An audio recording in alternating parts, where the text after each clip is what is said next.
now, it's going to be kind of difficult to do our usual sort of display. So it's going to be a very, very slowed down and modest version. But you saw on the training diary about thuggery in the British Army in the Second World War, really. It wasn't approved of. What the Ox units did in terms of hand-to-hand combat was referred to as thuggery, and what they did in terms of their other activities was referred to as scallywagging. Not, as you say, the thing of gentlemen. So, the thuggery side involves two stages. Really, there's unarmed combat, which the only unarmed combat the British Army really taught in that before 40 is actually boxing. Didn't do anything else really, you know, just the noble art. And a lot of the ideas that were used in terms of unarmed combat came largely from the Far East. There was some interest in some of the martial arts like jiu-jitsu. There had been in the Victorian period. A chap wrote a book, designed his own called Bakelite, which involved using canes and various things that a gentleman would carry as a form of self-defence. But so a lot of this came from a chap called Fairbairn, who was an officer in the Shanghai police force, which was an international police force in the international districts of Shanghai. And he learned a lot of this hand-to-hand stuff from fighting basically triads and the tongs. It was stuff that they used and stuff that he taught his men to defend themselves against that sort of fighting. In terms of assault, all he really shows is only one showing of the chop. Everybody thinks unarmed combat is... See, he's quite... Yeah. In fact, most of the times in the book that we use, I mean, my copy's on there, it's called All in Fighting, which is, it actually is the jab. Basically, it's that bit. If you want to try it out yourself, lightly, make a fist and tap your hand like that. Doesn't hurt much. Do that, and it hurts a lot more because there's more bone there. So most of the time, you see he's got this on, so you can't do much up there. So it is a case of under the chin. And while you're doing that, you can do his eyes at the same time. Quite useful, but these are the sort of things they were teaching. The other key assault thing, which occurs always through the book, is the knee. And guess, yes. Yeah. But I'm so glad it's indoors. The knee is used for two targets. Well, three targets. Yeah. One, the other one which is shown frequently is actually when we're on the side, because in martial arts you're making use of the bending of the joints to your advantage, is that you can actually, if you knee him in the right place there, his leg goes down, knee goes down to the ground. And the third bit is the boot. Yeah, straightforwards, really. But also, if you're in close, if he's... Oh, you should do that. Go on, do a bear hug hold. You have to get very intimate.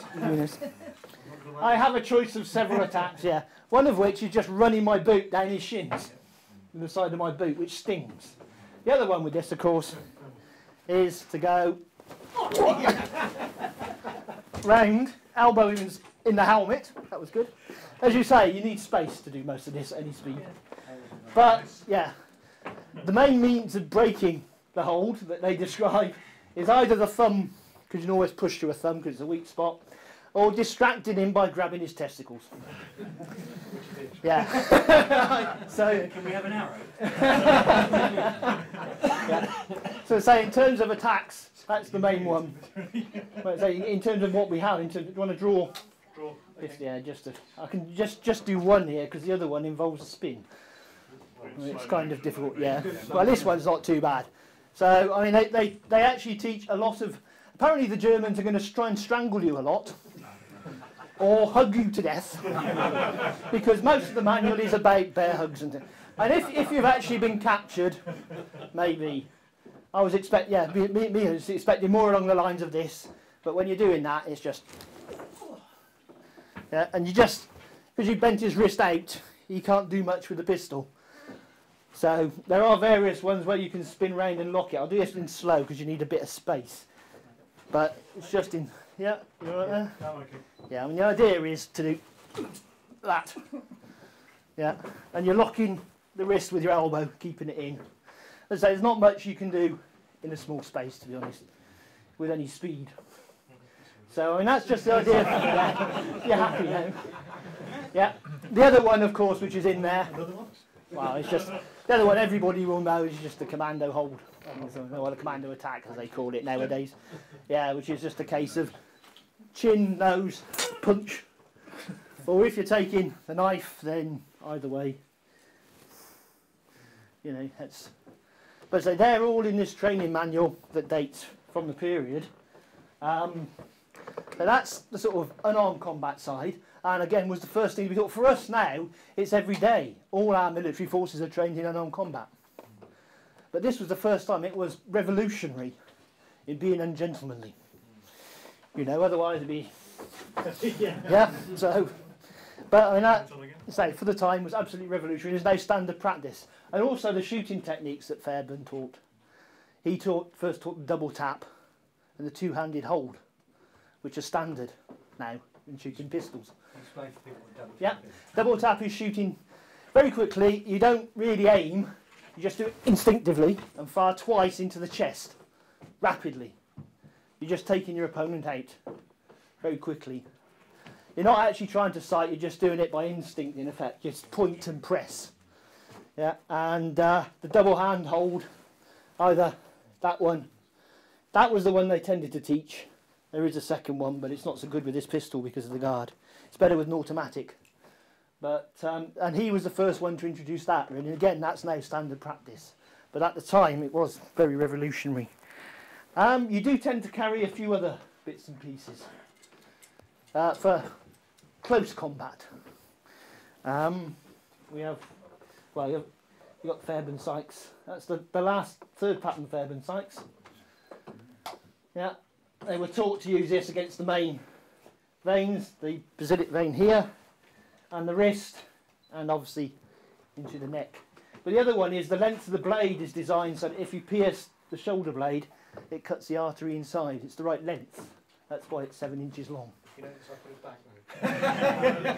Yeah. Yeah, I've got the slightly earlier pattern. This is a Rogers sheath knife, which we know certainly the auxiliaries in the south west were using, and it's a Bowie knife. So that precursor, the Yeah, yeah. A lot of them seem to have it. Okay. Certainly in the book Resisting the Invader, they talk about having these rather than having. It's a miniature Bowie. Yeah, it's a Bowie knife. Yeah, and is equally as effective, to be honest. You know, it fits nice. It's very sharp, good quality steel, and works quite well. What else? Oh yes, all the other bits. Yes.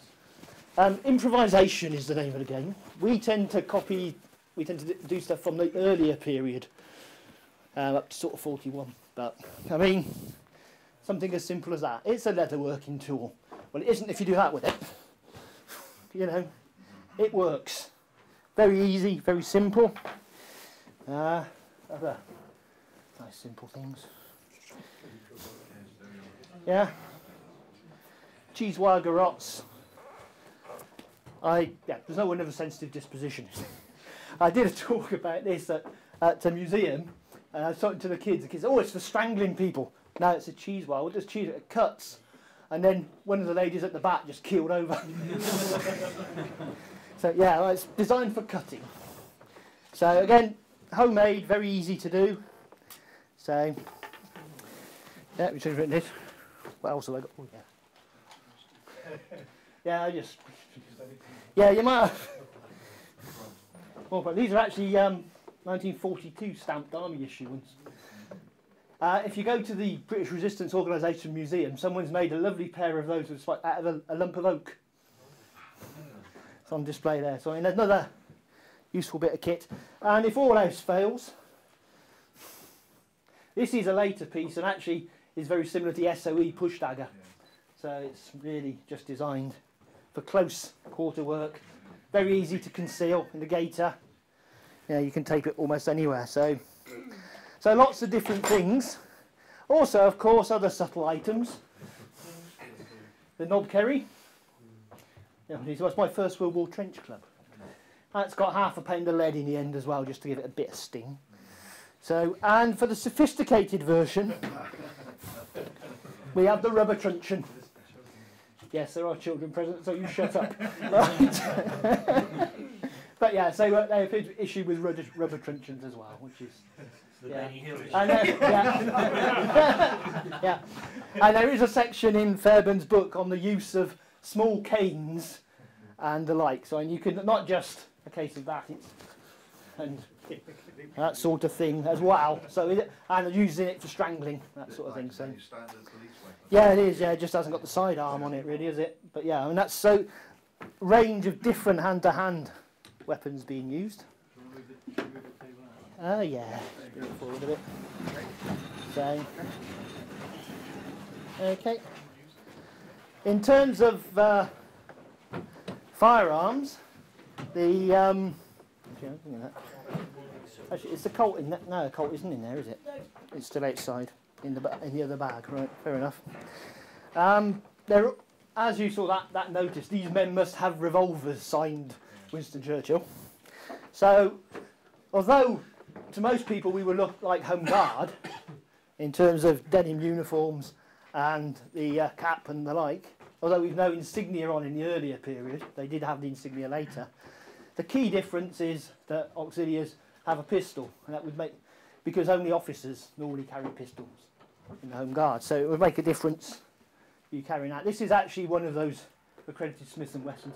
I was looking at that picture you showed from Mike Lowry's book of all the bits and pieces with the knob kerry and the Fairbairn sights and the pistol. And I'm thinking, yeah, right. But yeah, and this is the Smith & Wesson 38 Special. Do you want to?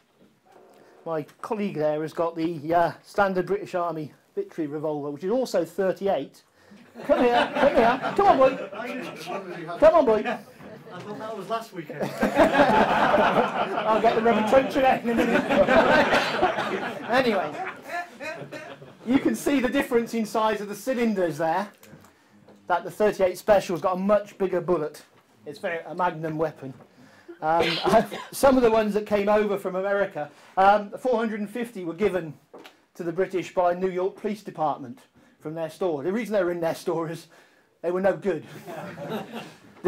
Some of the barrels were actually too small to take the bullet. And so they actually smoothbored the ends. The last 2 inches, they reamed out, smoothbored them. And some of them they cut short.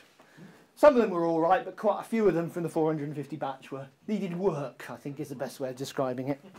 So that's fairly standard. They did. I left my Colt in the other one, but they certainly had automatics. They Colt 32 automatics, some 32 revolvers, and I've seen a couple of references to them having Colt 45 automatics as well, but no, I think it's in the bag outside. Yeah. If you want to get it, yeah. But so a wide range, really depending on the patrol. But so a significant number of these arrived courtesy of the New York Police. They even came with their original New York Police leatherwork, the holsters stamped with New York Police stamps and everything, and as they were issued. So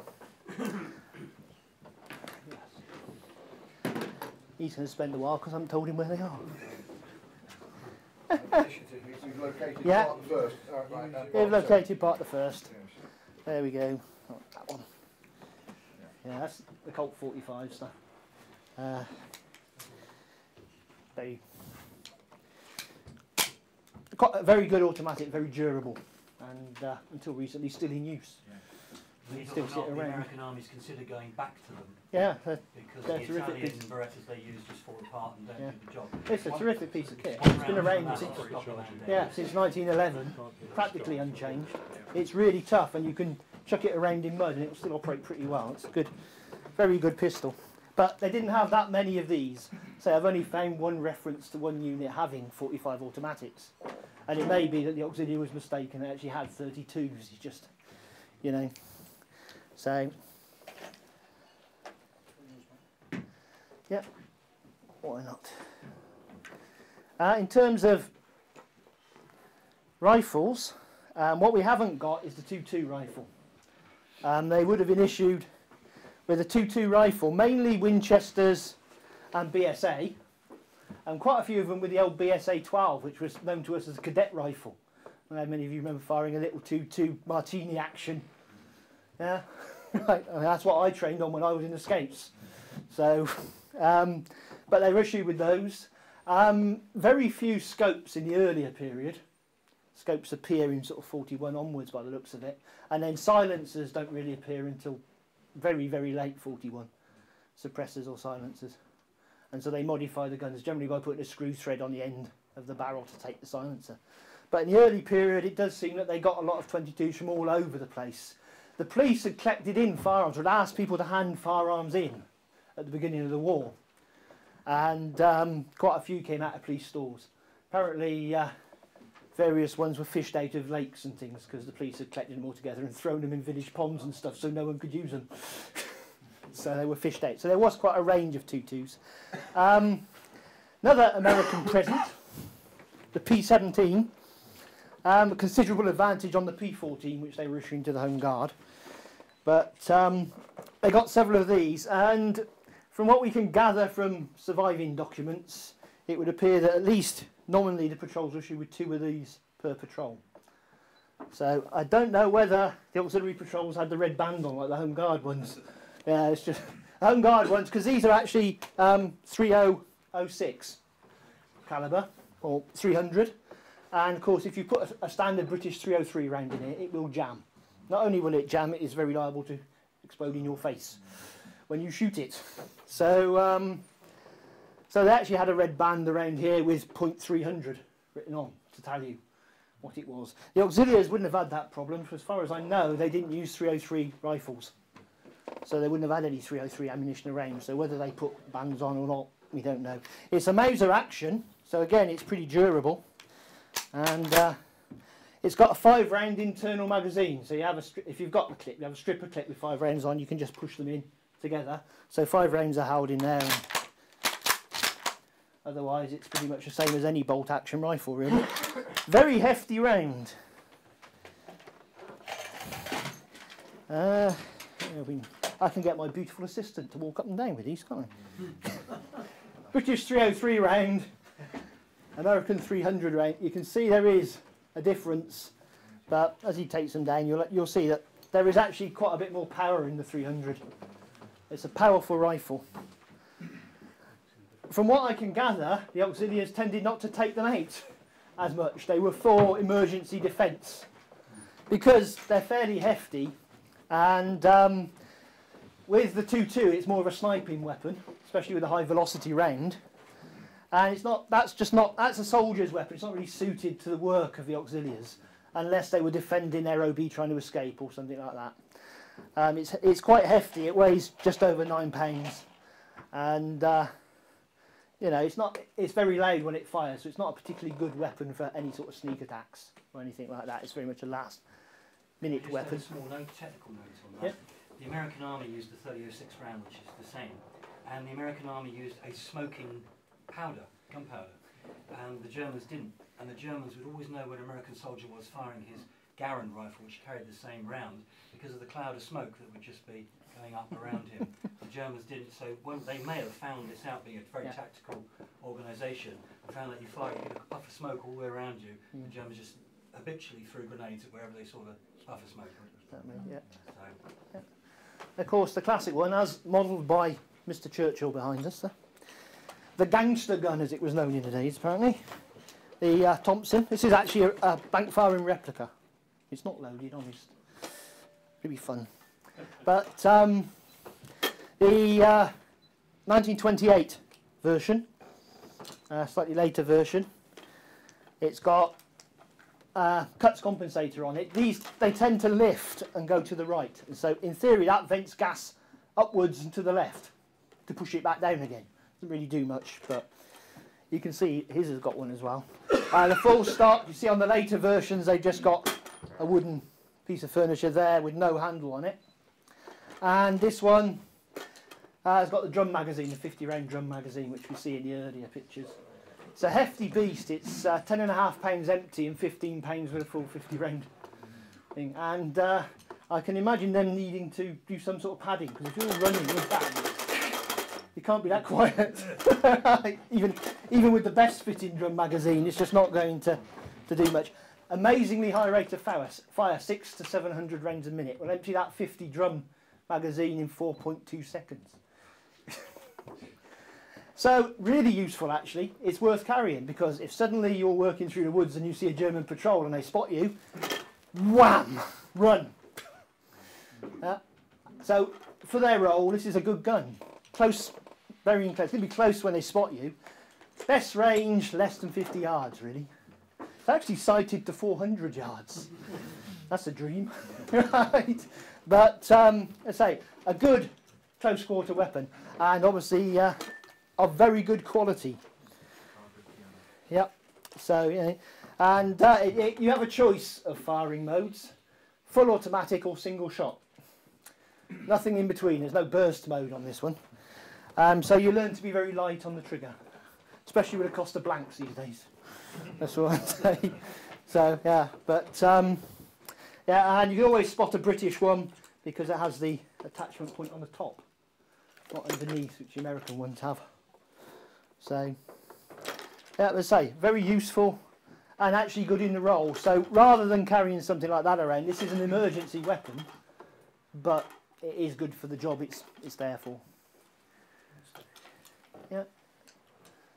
And the gentlemen from the local gun club have lent us a couple of, because we tend to do the earlier period, we don't actually have stens. Later on they got issued with the standard sten, the Mark II. This one even makes noises, it's far better than Jed's. Yeah.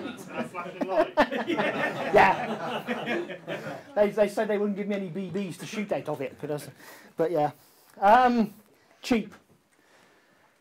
Now, I've read lots of books about this. Someone give me their opinions. The price of one of these, according to the books, is anything between 7 and 6 and 22 shillings. Take your pick out of which book. Too much. Yeah. They killed a lot of people. They killed the second in command of the French resistance. No safety catch, someone dropped it, off it went, and he got 5 bullets up his back. Yeah, appalling things. Cheap and cheerful. Not much range, only fire a 9mm bullet, which is very small. It's actually the German machine gun bullet. This will take both the Allied rimmed version and the German rimless version, so you can use it with enemy ammunition. That's what it was designed for. And actually, really, best range, I wouldn't want to try and use it any further than 30 yards, at the most, really. But 32 round magazine, so it's reasonable. But, I say, the key thing is it's cheap. And we produced, and I think something like 2.5 million of them were made. This is the Mark II version, so it's actually almost usable, unlike the Mark I. The Mark III version wasn't too bad, and the Mark IV and 5 versions were very good. In fact, the Mark V version, which was used by our paras and special forces, was so good the German special forces nicked them and used them themselves, because it was better than theirs. I think the Germans made a copy or something. Yeah, they started making copies, yeah. They acquired a load via SOE drops and things. 600,000 of those were dropped to SOE. Yeah. So, yeah, as I say. But the Auxiliaries got issued them from the end of 42, I believe, something like that. That sort of end of the period. At that time, I believe their role was changing. They were starting, especially towards the 43, to become more sort of advanced reconnaissance patrols, working with the Home Guard rather than the sort of sabotage role that they'd had before. And this is the perfect sort of light weapon for that sort of thing. You know, so say it's a slight change of role, but in keeping some of their roles, there were versions like this one, which have got a suppressor on. And it's actually got very handily, because the normal way of holding, you see people holding them like this, and it just actually causes problems, because even if you try and hold it on the fitting that the magazine goes into, you're always pushing against the magazine, and that slight angle causes it to jam dead easily. So if you've got something up there you can hold, because that bit gets rather hot. So yeah, so I mean that's not bad, and even on this you can hear that's cutting a bit of the noise down, but silenced versions are actually quite good.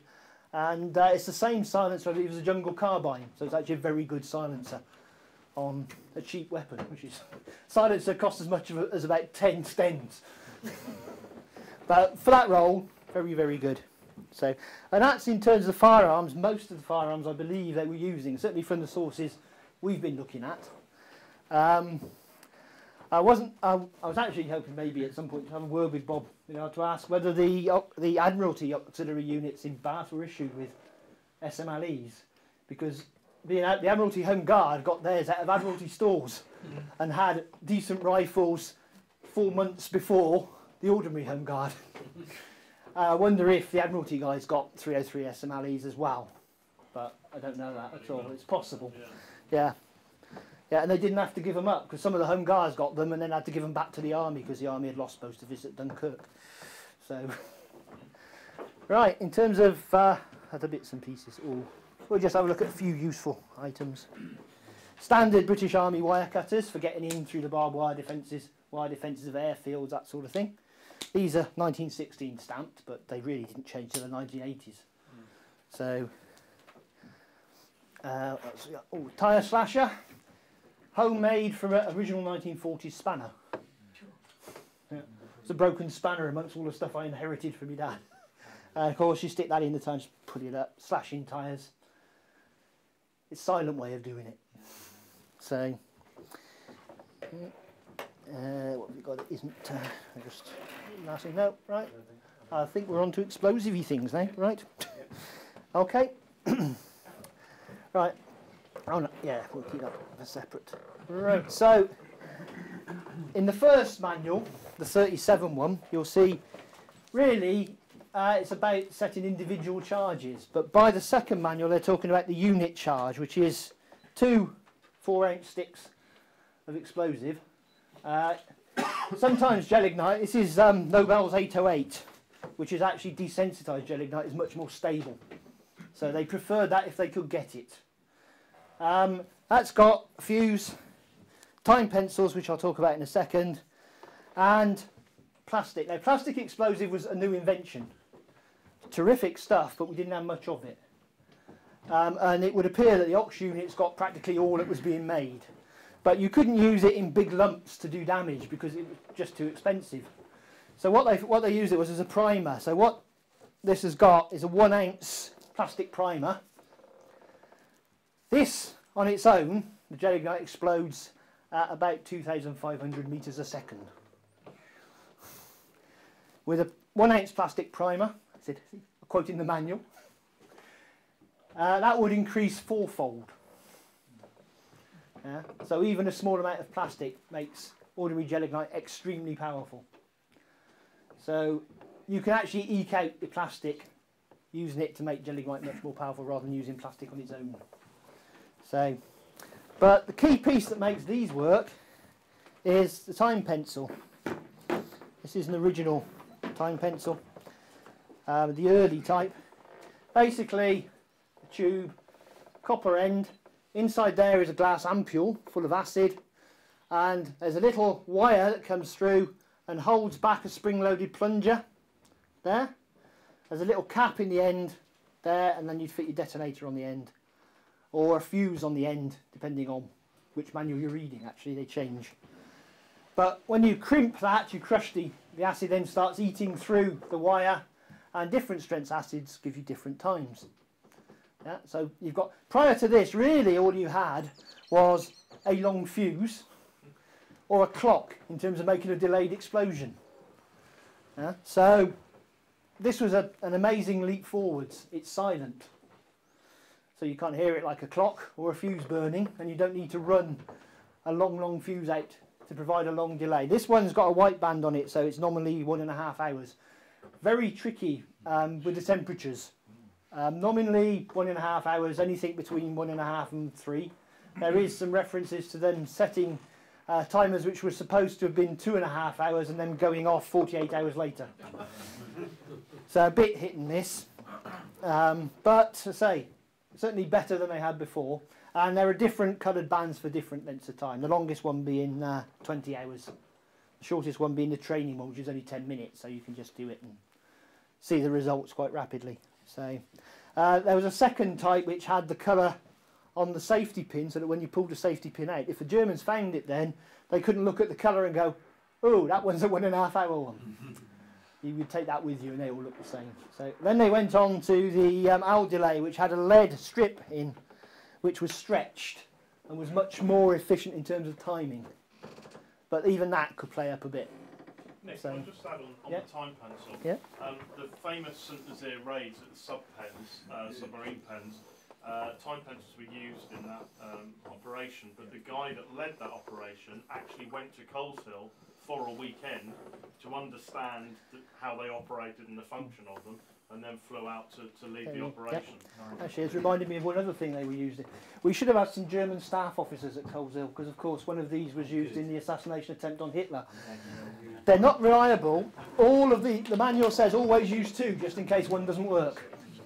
Nobody told the German staff officers that. They only used one, it failed, he didn't get blown up. So, you know.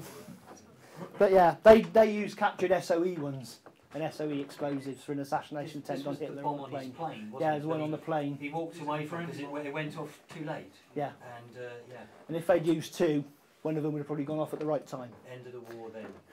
Yeah, pretty well, yeah. So yeah, they're... Pioneering though, really, wasn't it? Yes, they were. I mean, stunning. The big problem is you can't disarm. Yeah. It's always on. Okay. Yeah. You can't disarm. Yeah, so there's this bit in the manual about when you check that the plunger's working all right, look through the hole, make sure it hasn't gone off beforehand. Otherwise, you need another one. Then, before you connect everything up, then you connect everything up, and then you draw that out. And you're thinking, what happens if it suddenly decides? While you're pulling that out, wham! Ah! Yeah, that would be the... And again, which I can't remember whether it's John Warwick's book or one of the other ones, there's a reference to one of the training sergeants who said that was every time he did it, it terrified him. So, yeah. Other methods of attaching, different switches as they're called. These are all mock-ups. That's the pressure switch. Basically, if you put something reasonably solid underneath it, there's a thin metal rod there, and when that's pushed down, it cuts through it. It's got a cutting edge on it. So when that's pushed down, it cuts through it. That releases a striker, similar to that, which was set off a fuse attached to the explosive charge. 40 pounds of pressure on there, so you can make landmines by using these quite easily. Yeah, that's right. Yeah, you put them under railway lines. There is various things for starting things like these. The 40 pounds pressure is not bad. It does give you a chance that if the odd passing dog or sheep walks over it, it's not going to go off. The other one is the pull switch, fastened to something. Once you take the pin out, 4 pounds of pressure on that, pulls it out, same effect, it releases a spring-loaded striker, strikes a cap, sets the whole thing in process. There was another one called the release switch, which I don't actually have, which basically looks like a little book with a spring in, so that when it's folded over, it's under tension, and if you put something on top of it, when they take that off, it opens up and sets off. I was trying to get hold of an original one of those, but unfortunately it hasn't arrived in time. There was a big thing about those after the war. The papers put in lots of comments about them intending to put them underneath German officers' toilet lids. One auxiliary said, we wouldn't have bothered with that, we'd have put a pull switch on the cistern and blown it down in his face. Flushed it. So, you know, it's... yeah. Right, and the other switch, the AP switch, it's that famous castrator. Yeah, you'd have a special holder, put it in the ground flush, there's the bullet. In fact, it's interesting if I do this with the kids when I'm doing stuff around that there's a slight delay, obviously, as you push it down before it goes off, and the delay is, if you imagine forward foot, click, bang! Yeah, that slight delay adds to a certain morale effect upon the enemy. But it's a standard 303 bullet inside, so... Actually still illegal, I think. I'm sure, yeah. Yeah, so... Yeah, the other one of the most deadly things ever produced, the sticky bomb. Bakelite handle, fuses inside. Nitroglycerine, or nitroglycerine jelly inside a glass bowl. Covered with a cloth, even today apparently is the 3rd stickiest substance ever made. The idea being that you wander up to a German tank, stick it on the side, and wander off again, and then it goes off. Yeah. Absolutely deadly. Killed more home guard than the enemy, that's for sure. They did. I've seen that, and I'm actually rigging them up on a tree branch above the road, and then igniting them to blow them down on top of soft trucks. That sounds like the safest way to use them to me. They are appalling things. They come with a special courage injection to use first. With stupidity one. Yeah. They had a metal case on normally, so they didn't stick to everything. You took the case off and could use them. But yeah. So, but as I say, Churchill had these things like Tommy guns and sticky bombs. That when he decided they were really nice, we made thousands and thousands of them, even if they weren't necessarily that effective. So.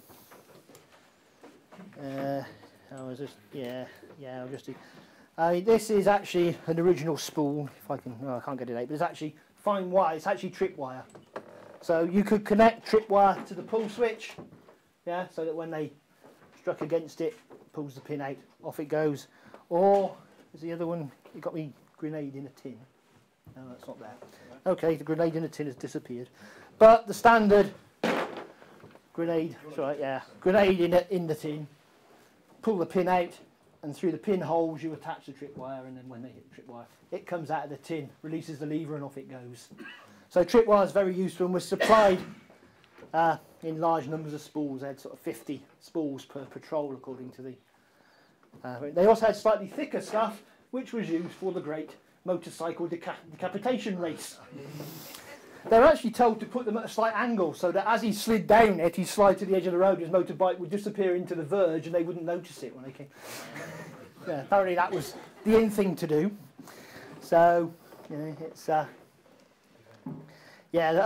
other bits and pieces. A couple of the references from different units. I don't know whether this became a sort of, well, not necessarily common practice, but part of best practice.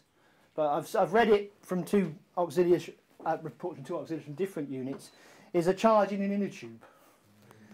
Because obviously it makes it fully waterproof. You don't have to handle a jelly knife. If you handle jelly knife with your bare hands, you get it stings and you get most incredible headaches off it. So it stops that happening. It's waterproof, so you can put it in positions underwater without being affected. It's dead easy to carry. And there was one reference to them actually wearing them deliberately so that they could explode them if they were wounded or likely to capture. So they actually wear. But you could wear several of these. You could put it around the tailplane of an aircraft or the drive sprocket of a tank, because it's basically there. It's got a rope to hold it in place. You get it up underneath and hide it. So it seems quite a good idea. But I say there are a couple of references from different patrols to it, so I don't know how common it was. But I say a useful bit of kit, very good improvisation, quick and easy. So, and the other one, really, in terms of what we've got, what was referred to as the Woolworths bomb. It's got, you can see in there, it's got a tin with a charge in, and a fuse, and anything that stings, really. Of course, when that goes off with its primer charge, that will be travelling at, what, approximately 10,000 metres a second. So when it hits you, it stings, as unfortunately our chaps in Afghanistan realised, because it's only a slightly updated version of this that's being used now. So that one, pipe bombs. This one's more IRA, really. Yeah. Yeah. Right. Okay. It's a button. Yeah, I don't know where that came from. Right, but yeah, pipe bombs, fairly common. Normally, if you're planting a charge inside a room, you're relying on blast to do the damage because it's confined. If it's outside, you need shrapnel because the blast is just going to dissipate. And so, putting charges in something that will break up, like a tube, and then adding a little bit extra just to make it sting a little more at the end. Bigger versions of this were laid by auxiliary units at airfields with the idea of basically blowing across the airfield, across the runway, so that you've got a dip that a plane's wheels would hit into. You could actually disable a runway for a fair time if you let a few of these off down its track. And according to Resisting the Invader, they found a few at Tangmere when they were building a new industrial estate at one end. They found 3 of these had been in place by the local auxiliary unit underneath the runway and forgotten about. But that was actually a sort of diameter of about 4 inches.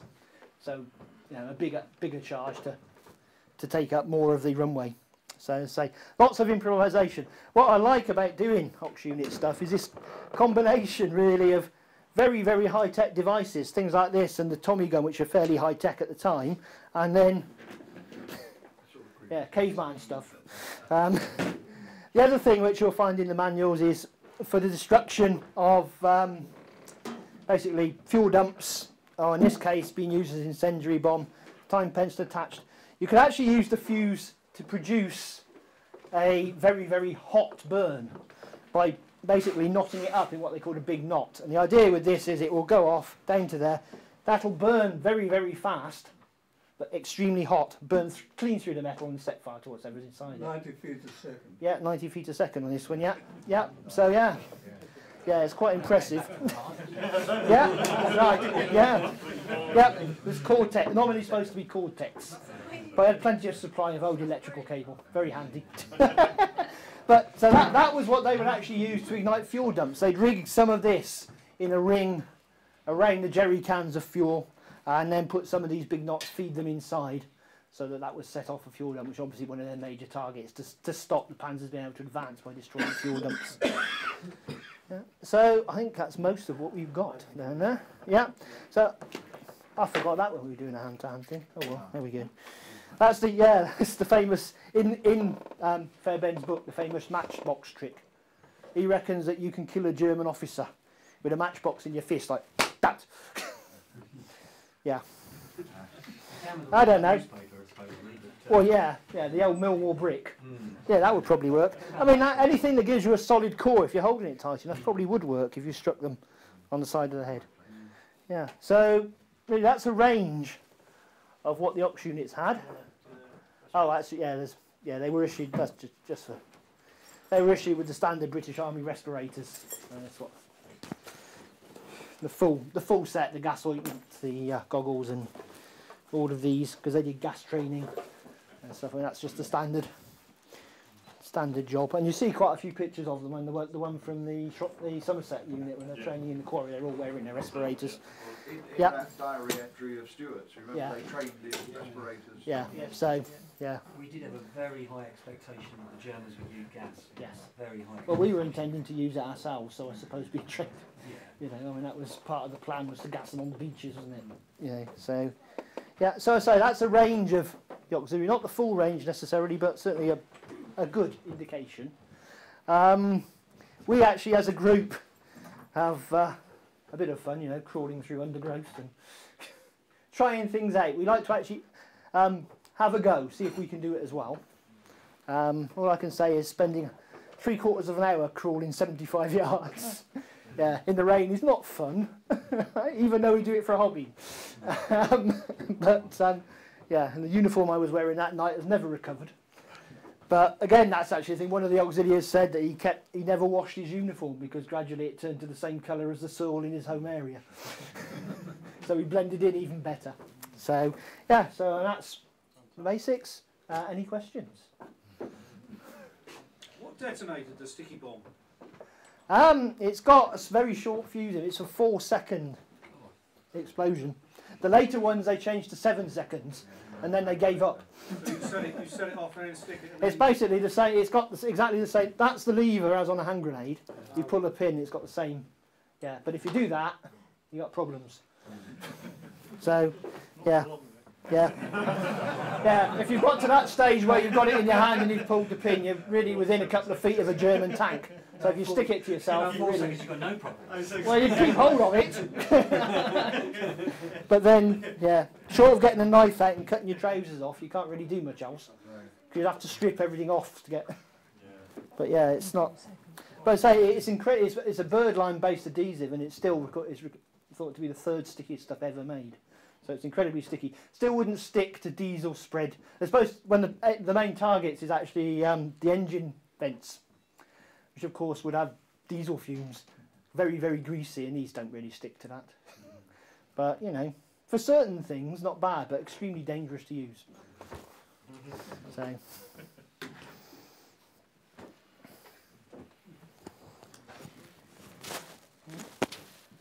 Okay, thank you very much. Thank you very much.